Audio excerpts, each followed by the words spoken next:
ફરી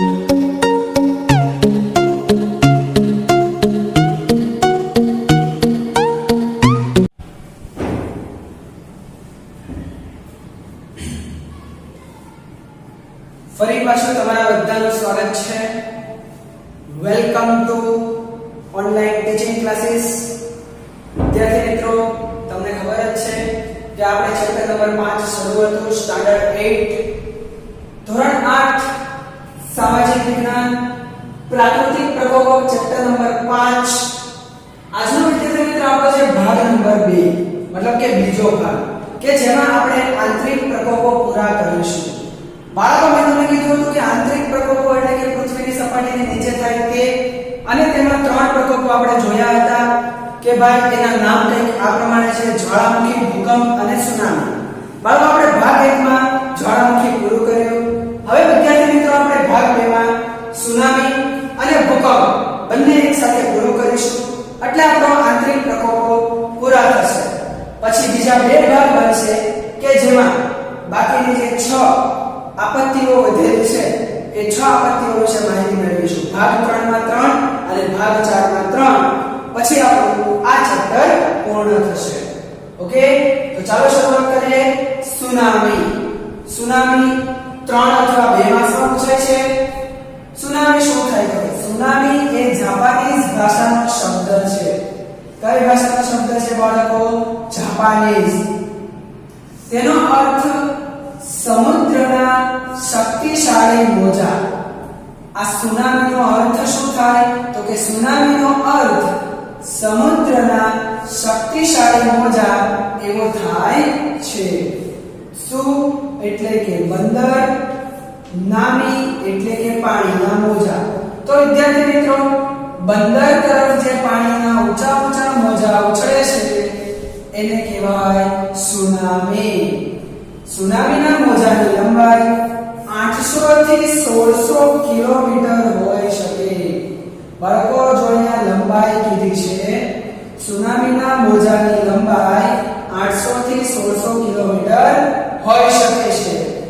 જે વિસ્તારમાં સુનામી આવે ત્યાં ભયંકર વિનાશ સર્જે છે. દરિયાની નીચે તરફ ભૂકંપ આવે છે અને ભૂકંપની ધ્રુજારીના લીધે પાણીના મોજા ઉછળે છે. ઉદાહરણ રૂપે 11 માર્ચ 2011 જાપાનમાં આવેલી સુનામી. ઓકે બાળકો, તમે નેટ ઉપર, ઇન્ટરનેટ ઉપર, ગૂગલ ઉપર સર્ચ કરીને જોઈ લેજો કે 11 માર્ચ 2011 માં જાપાનમાં જે સુનામી આવી હતી. વિદ્યાર્થી મિત્રો, એક જાણવા જેવી માહિતી આપું છું. એક વસ્તુ હંમેશા યાદ રાખજો કે સમગ્ર દુનિયામાં જાપાન એક એવો દેશ છે કે જ્યાં સૌથી વધુ સુનામીઓ આવે છે.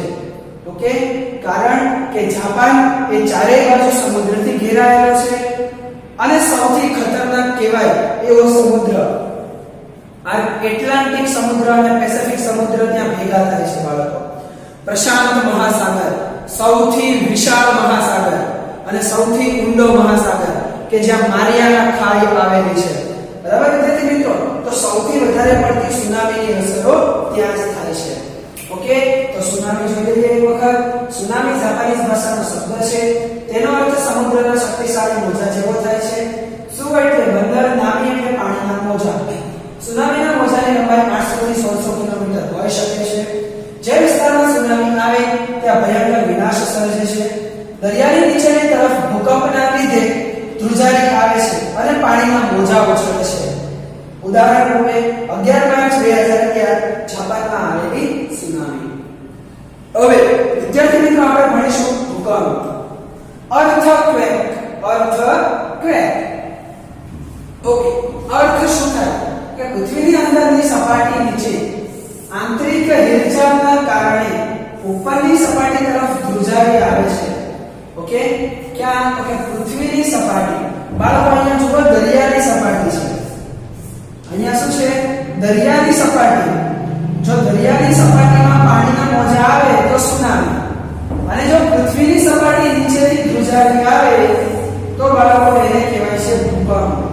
ઓકે, અંદરની સપાટી નીચે આંતરિક હિલચાલ થાય છે અને હિલચાલના કારણે ઉપરની સપાટી તરફ ધ્રુજારી આવે છે. તેને વિદ્યાર્થી મિત્રો કહેવાય છે ભૂકંપ કેન્દ્ર ઇંગ્લિશમાં કહેવાય એપી સેન્ટર. જ્યાંથી ભૂકંપ ઉદ્ભવે ત્યાંથી લઈ જે ભાગને કેન્દ્ર બનાવે તેને કહેવાય એપી સેન્ટર. જ્યાંથી ભૂકંપ ઉદ્ભવે ત્યાંથી લઈ જે ભાગનું કેન્દ્ર આવે તેને કહેવાય એપી સેન્ટર. ચાલો માની લો કે આ સપાટી છે, અહીંયાથી ભૂકંપનો ઉદ્ભવ થયો અને એની અસર અહીંયા થઈ બાળકો.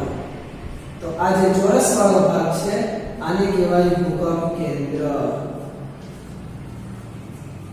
ઓકે, ભૂકંપ ઉદ્ભવે ત્યાંથી લઈ જે ભાગના કેન્દ્ર પર અસર થાય તેને કહેવાય ભૂકંપ કેન્દ્ર. ભૂકંપ નિર્ગમન કેન્દ્ર જ્યાંથી ભૂકંપનું સંચાલન અને નિયમન થાય. જ્યાંથી ભૂકંપનું સંચાલન અને નિયમન થાય તે કેન્દ્ર. તો કે બાળકો આ જે કેન્દ્ર છે આને કહેવાય ભૂકંપ નિર્ગમન કેન્દ્ર. આને કહેવાય છે ભૂકંપ નિર્ગમન કેન્દ્ર. પ્રકારો 3: ભૂસંતુલનજન્ય, જ્વાળામુખીજન્ય અને વિભંગજન્ય. કેટલા પ્રકારો છે વિદ્યાર્થી મિત્રો? 3 પ્રકારો: ભૂસંતુલનજન્ય, જ્વાળામુખીજન્ય અને વિભંગજન્ય. બાળકો અમુક ખાસ કારણો એટલે કે ખૂબ ઓછા સંજોગો એવા હોય કે જ્યારે ભૂકંપના લીધે ભૂસ્ખલન થાય, પણ કેવો વિસ્તાર? પર્વતીય વિસ્તાર. ઓકે, ખાસ કારણોમાં દર વખતે નહીં. સિસ્મોગ્રાફ ભૂકંપની તીવ્રતા માપવાનું સાધન. ભૂકંપની તીવ્રતા માપવાનું સાધન એને કહેવાય છે સિસ્મોગ્રાફ. પૃથ્વીની સપાટીથી પૃથ્વીના કેન્દ્ર તરફ જતા જે બિંદુ મળે એને કહેવાય ભૂકેન્દ્ર બિંદુ. પૃથ્વીની સપાટીથી પૃથ્વીના કેન્દ્ર તરફ જતા જે બિંદુ મળે તેને કહેવાય ભૂકેન્દ્ર બિંદુ. તે સપાટીથી 6837 કિલોમીટર દૂર છે. ભૂકેન્દ્ર બિંદુ સપાટીથી 6837 કિલોમીટર દૂર છે. તો વિદ્યાર્થી મિત્રો, બાળકો આપણે આંતરિક પ્રકોપો પૂરા કર્યા. બીજો ભાગ પણ આપણો પૂરો થયો.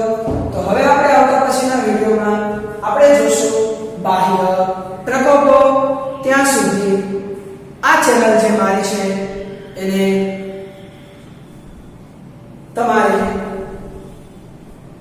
વાંચતું રહેવાનું છે આમાંથી જોઈને, અને તમારો પરીક્ષામાં